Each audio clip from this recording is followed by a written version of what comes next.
Good morning everyone, आप सबका Gurukul bye विकास educational platform में स्वागत है। तो दोस्तों, आज हम 27 जुलाई के इम्पोर्टेंट करंट को डिस्कस करेंगे जो हमारे कॉम्पिटिटिव एग्ज़ाम के लिए महत्वपूर्ण है। तो चलिए दोस्तों, शुरू करते हैं आज के सेशन को। देखिए, आज का पहला न्यूज़ है कि सरकार ने शिक्षा और कौशल विकास के अवसर प्रदान करने के लिए मॉडल कौशल ऋण योजना शुरू की। क्या? मॉडल कौशल ऋण योजना की शुरुआत की गई है शिक्षा मंत्रालय द्वारा। ठीक है, देखिए, कौशल विकास और उद्यमिता राज्य मंत्री जयंत चौधरी ने नई दिल्ली में मॉडल कौशल ऋण योजना शुरू की। योजना किसके द्वारा शुरू की गई है? तो उद्यमिता राज्य मंत्री जयंत चौधरी द्वारा जो है मॉडल कौशल ऋण योजना की शुरुआत की गई है। और इस योजना का जो उद्देश्य है वो देश के भविष्य के लिए तैयार कार्यबल को सशक्त बनाना है। ठीक है, जैसा कि इस योजना के तहत देश भर में 25,000 युवाओं को शिक्षा और कौशल विकास के अवसर प्रदान किए जाएंगे। कितने? 25,000 युवाओं को इस योजना के तहत जो है वो शिक्षा और कौशल विकास के अवसर प्रदान किए जाएंगे। और देखिए, इस योजना के तहत ऋण की जो राशि है उसकी सीमा को बढ़ाकर 7.5 लाख रुपए कर दी गई, जो पहले 1.5 लाख रुपए थी।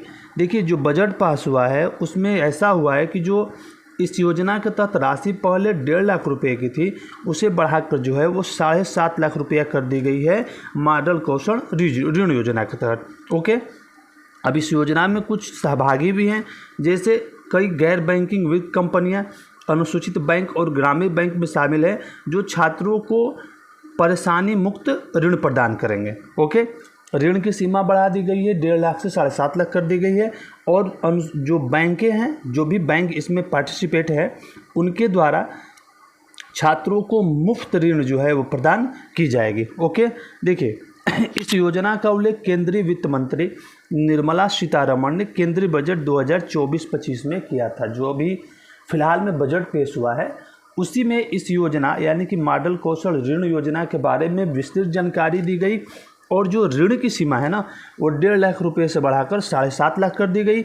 और समझिए, इसका उद्घाटन किसके द्वारा किया गया?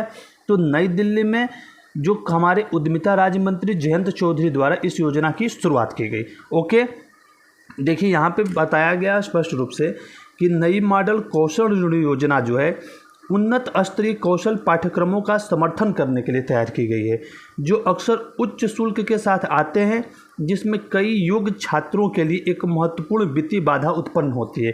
कहने का मतलब यहाँ पे है कि जो भी छात्र इसे अफोर्ड नहीं कर सकते हैं उनके लिए योजना है, ताकि उन्हें ऋण प्रदान करके इस बाधा से, जो पैसे की बाधा है, उसे दूर किया जा सके। ओके, चलिए, ठीक है। तो हमारा क्या था क्वेश्चन? हमारा क्वेश्चन था कि सरकार ने जो मॉडल कौशल ऋण योजना है वो नई दिल्ली में जयंत चौधरी द्वारा उसे शुरू की गई। और इसकी जो राशि है, देखिए, कह रहा है कि इसकी राशि 1.5 लाख रुपए से बढ़ाकर कितनी कर दी गई है? तो 7.5 लाख रुपए इसकी राशि जो है बढ़ाकर कर दी गई है। ओके, चलिए, नेक्स्ट क्वेश्चन है। देखिए, नेक्स्ट क्वेश्चन है हमारा कि वरिष्ठ भाजपा नेता प्रभात झा का निधन। ठीक है, तो हमसे ऐसे पूछ सकता है कि प्रसिद्ध प्रभात झा जिनका हाल ही में निधन हो गया, वो उनका संबंध किस क्षेत्र से है? तो देखिए, प्रभात झा जो कि भाजपा के नेता है, तो सीधी सी मतलब है कि उनका संबंध जो है वो राजनीति से है। ठीक है, आइए समझते हैं। वरिष्ठ भाजपा नेता और पार्टी के पूर्व मध्य प्रदेश अध्यक्ष प्रभात झा का नई दिल्ली में 67 वर्ष की आयु में निधन हो गया। ठीक है, मध्य प्रदेश भाजपा के प्रदेश अध्यक्ष और राष्ट्रीय उपाध्यक्ष रह चुके प्रभात झा जो है पार्टी के एक प्रमुख व्यक्ति के रूप में जाने जाते थे। इनका जन्म जो है वो दरभंगा जिले के हरिहरपुर में 4 जून 1957 को हुआ था। और देखिए, 4 जून 1957 को उनका जन्म हुआ दरभंगा जिले में, बिहार में यानी। और वे 8 मई 2010 से 15 दिसंबर 2012 तक मध्य प्रदेश भाजपा के अध्यक्ष भी रहे हैं। ठीक है, 2008 में उन्हें मध्य प्रदेश से राज्यसभा का सदस्य भी चुना गया। ठीक है, चलिए, इनके बारे में हमने जाना। इनके लिए महत्वपूर्ण यहीं पे ये क्वेश्चन बन सकता है कि इनका संबंध किस क्षेत्र से? तो राजनीति से है। ठीक है, अब मध्य प्रदेश का एक बार देख लेते हैं स्टैटिक। देखिए, कार्यकाल सीमा 5 वर्ष विधानसभा का, सभी विधानसभा को कार्यकाल 5 साल का होता है। अध्यक्ष कौन है मध्य प्रदेश में? मध्य प्रदेश विधानसभा का नरेंद्र सिंह तोमर भाजपा से हैं। सदन के नेता कौन है? मोहन यादव भाजपा, जो कि वहाँ के मुख्यमंत्री भी हैं। विपक्ष के नेता कौन है? अमोंग सिंघार कांग्रेस से। और सीटें टोटल कितनी है? 230 विधानसभा की मध्य प्रदेश में सीटें हैं। ओके, ठीक है। चलिए नेक्स्ट है हमारा क्वेश्चन कि इजराइल ने 41 बिलियन अमेरिकी डॉलर की ऐतिहासिक तेल अवीव मेट्रो परियोजना को मंजूरी दी। क्वेश्चन कैसे पूछेगा कि ऐतिहासिक तेल अवीव मेट्रो परियोजना, जिसे हाल ही में इजरायली संसद के द्वारा पारित किया गया, कि अनुमति का लागत क्या है। ठीक है, तो यहाँ पे हम देखते हैं, यहाँ पे आपको समझ में आ जाएगा। चलिए, इजरायली संसद ने लंबे समय से प्रतीक्षित मेट्रो कानून पारित किया, जिसे तेल अवीव महानगर में एक विशाल भूमिगत नेटवर्क के निर्माण का मार्ग प्रशस्त होगा। ओके, इसकी लागत, जैसा कि यही पूछ सकता है कि इसकी लागत क्या है, लगभग 150 बिलियन शेकेल, यानी कि लगभग 41 बिलियन अमेरिकी डॉलर मूल्य की यह परियोजना इजराइल की अब तक की सबसे बड़ी परियोजना है। ठीक है, इतना हमें ध्यान रखना है कि इसकी तेल अवीव मेट्रो परियोजना की जो कॉस्ट है, उसकी जो अनुमानित लागत है वो कितनी है। तो अनुमानित लागत जो है वो 41 बिलियन अमेरिकी डॉलर या 150 बिलियन शेकेल है। ओके, देखिए 2040 तक चरणबद्ध तरीके से शुरू होने वाली इस मेट्रो में 150 किलोमीटर की दूरी ये तय करेगी और 109 स्टेशनों वाली 3 लाइनें इसमें शामिल होंगी। ठीक है, यह 24 नगर पालिकाओं को सेवा प्रदान करेगी और प्रतिदिन अनुमानित 2 मिलियन यात्रियों को जाने का उम्मीद है।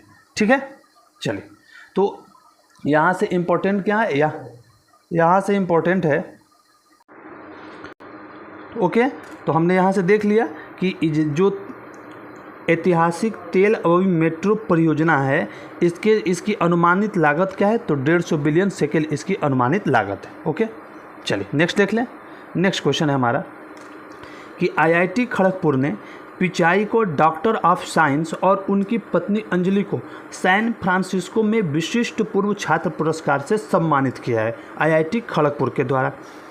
हमसे ये पूछ सकता है, चलिए क्वेश्चन कैसे पूछेगा पहले हम डिस्कस कर लो, उसके बाद में देखते हैं। देखिए, आईआईटी खड़गपुर ने अमेरिका के सैन फ्रांसिस्को में आयोजित एक कार्यक्रम में गूगल के सीईओ सुंदर पिचाई को डॉक्टर ऑफ साइंस पुरस्कार और उनकी पत्नी अंजलि पिचाई को विशिष्ट पूर्व छात्र पुरस्कार से सम्मानित किया।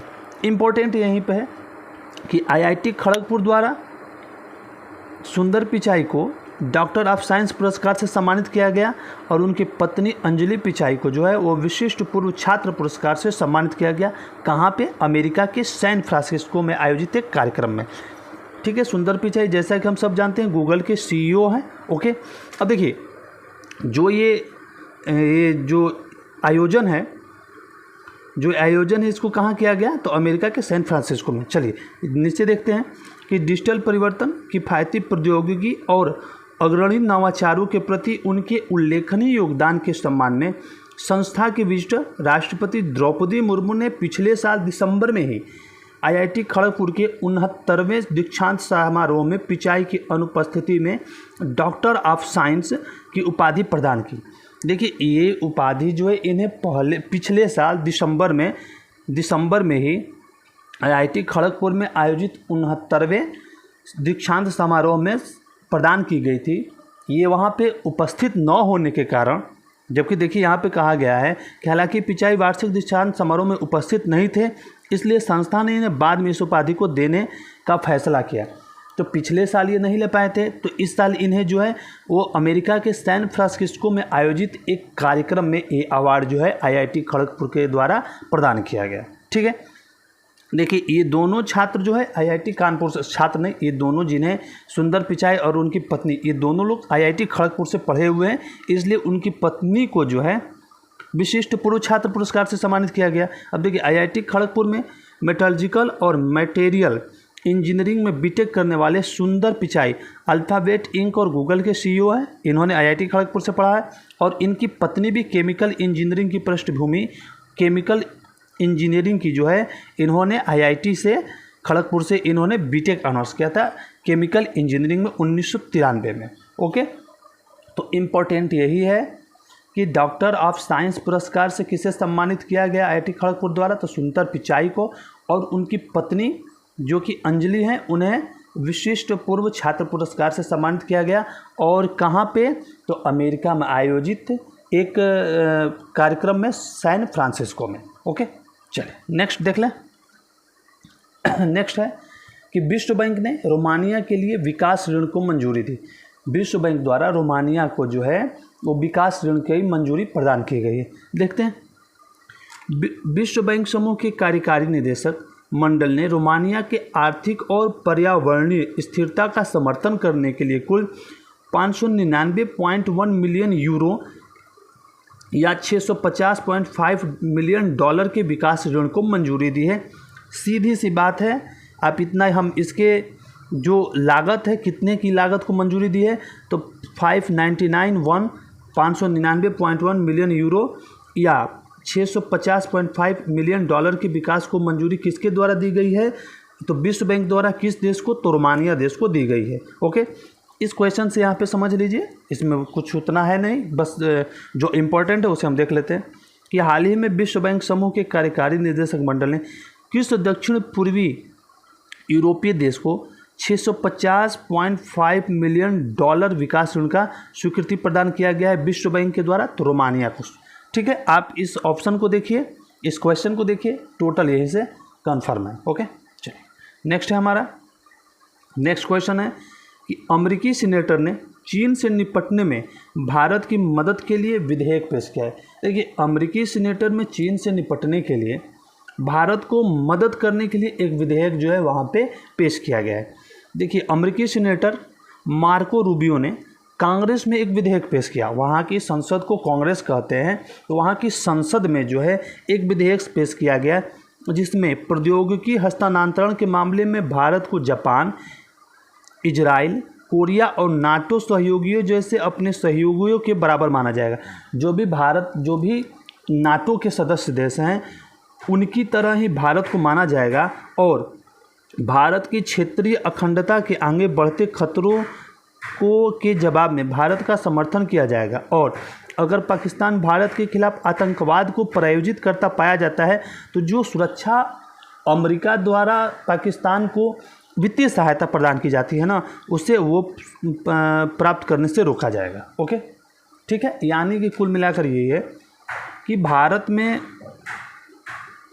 को मदद करने के लिए अमेरिका के सीनेटर में विधेयक पेश किया गया जिसमें आतंकवाद से भारत की रक्षा होगी और चीन से रक्षा होगी और जो भी नाटो के सदस्य देश हैं उनकी तरह ही भारत को तवज्जो वहाँ पे दी जाएगी। ओके, चलिए देख लेते हैं नीचे कि चीन लगातार हिंद प्रशांत क्षेत्र में अपने क्षेत्र का विस्तार कर रहा है और वह क्षेत्रीय भागीदारियों की प्रभुता और स्वायत्त को बाधित करना चाहता है।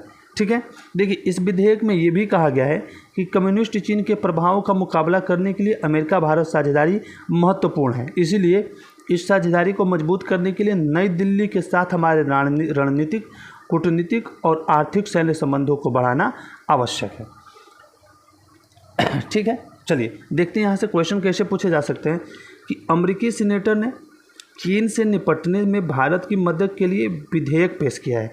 इसी संदर्भ में काटसा के संक्षिप्त नाम से इस शब्द का अर्थ क्या है? सेक्शंस। ओके, चलिए नेक्स्ट देखते हैं।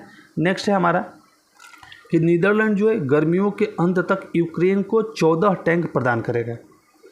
नीदरलैंड द्वारा गर्मियों के अंत तक 14 टैंक जो है वो प्रदान किए जाएंगे। किसे? यूक्रेन को। देखिए, नीदरलैंड जो है डेनमार्क के साथ मिलकर इस गर्मी के अंत तक यूक्रेन को 14 लेपर्ड 2A4 टैंक प्रदान करेगा।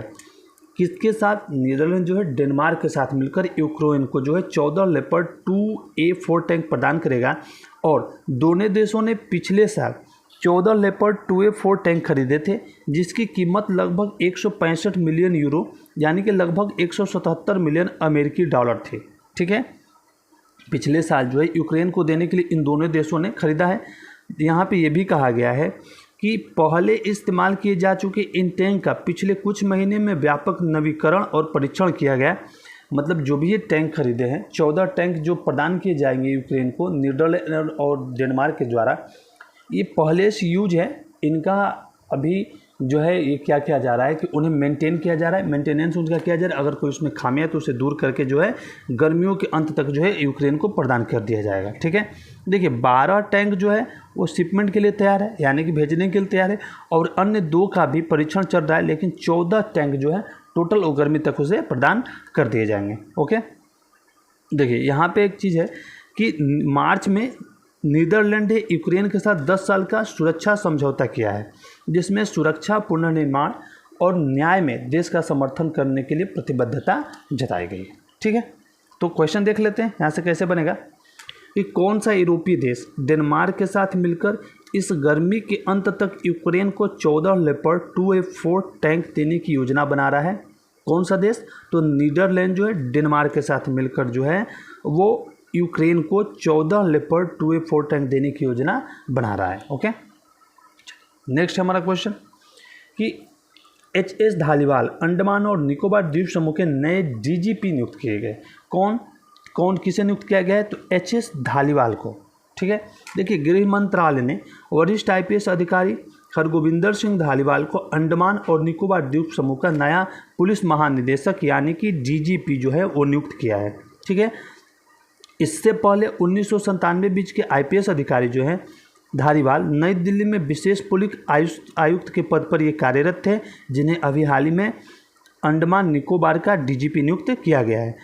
अब यहाँ पे उनके करियर के बारे में देख लेते हैं।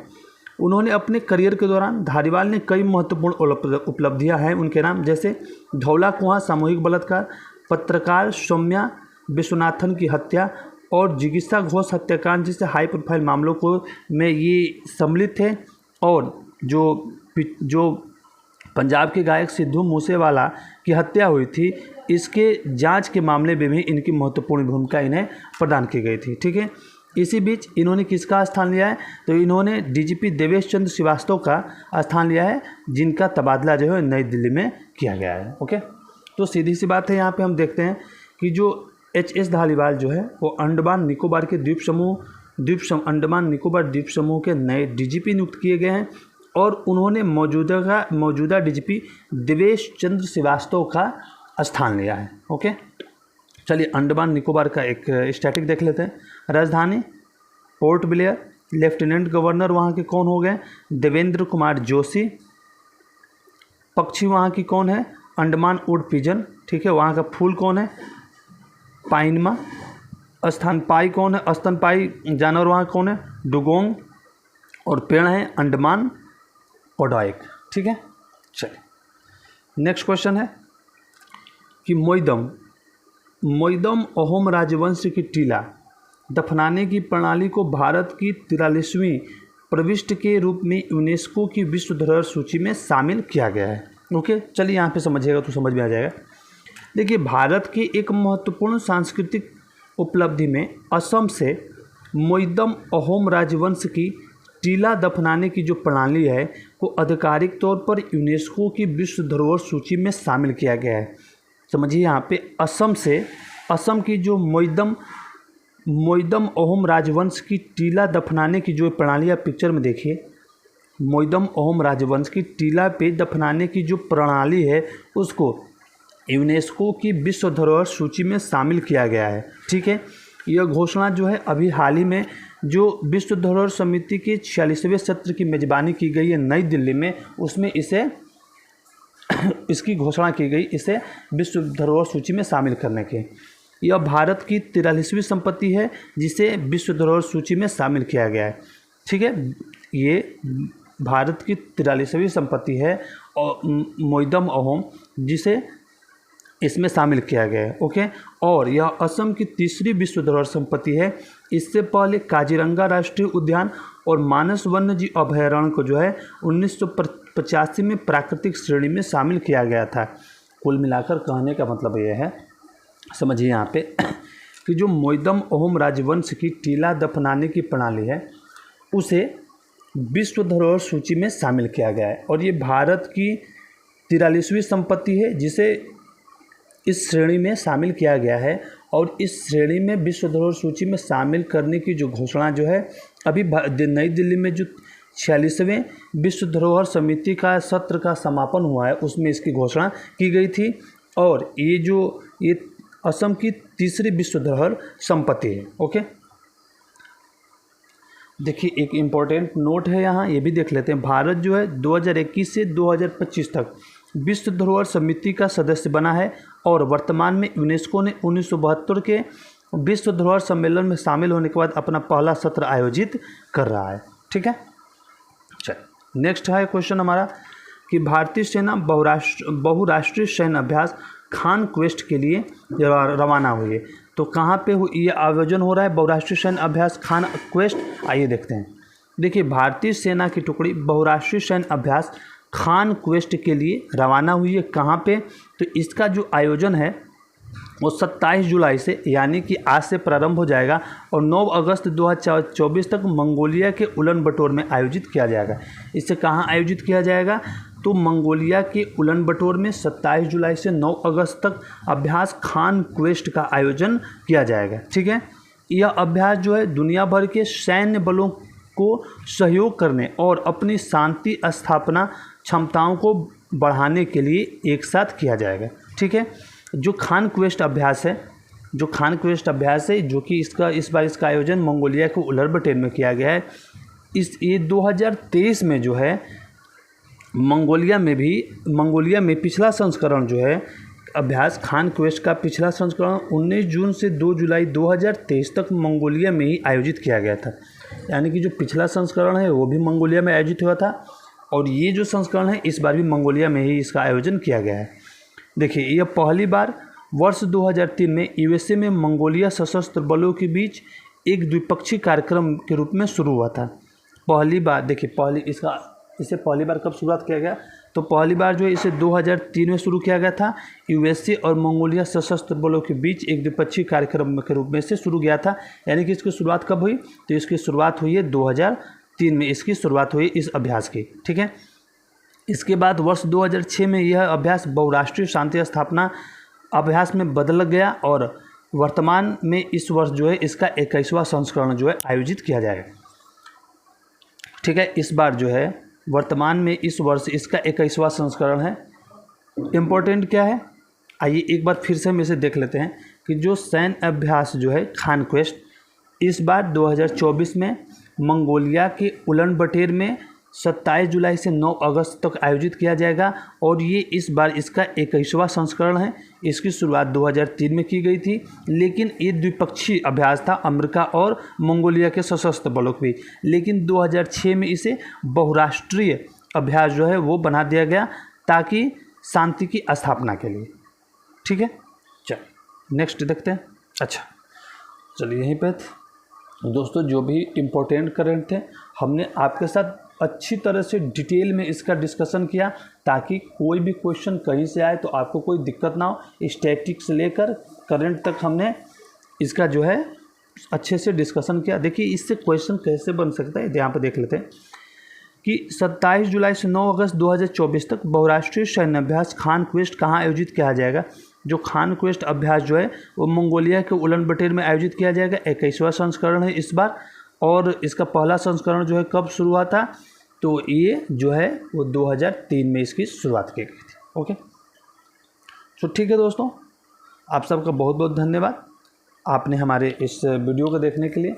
सो प्लीज़ आपसे रिक्वेस्ट है कि अगर आपको हमारा ये सेशन पसंद आया हो तो आप हमारे यूट्यूब चैनल गुरुकुल बाय विकास को लाइक करें, शेयर करें, कमेंट करें और अपने दोस्तों के ग्रुप में डिस्कस कर दें ताकि जब भी नोटिफिकेशन जाए तो आप तक पहले पहुंच जाए। ठीक है दोस्तों, मिलते हैं कल के सेशन में। तब तक के लिए आप सबका बहुत बहुत धन्यवाद, आप सबका थैंक यू। ठीक है।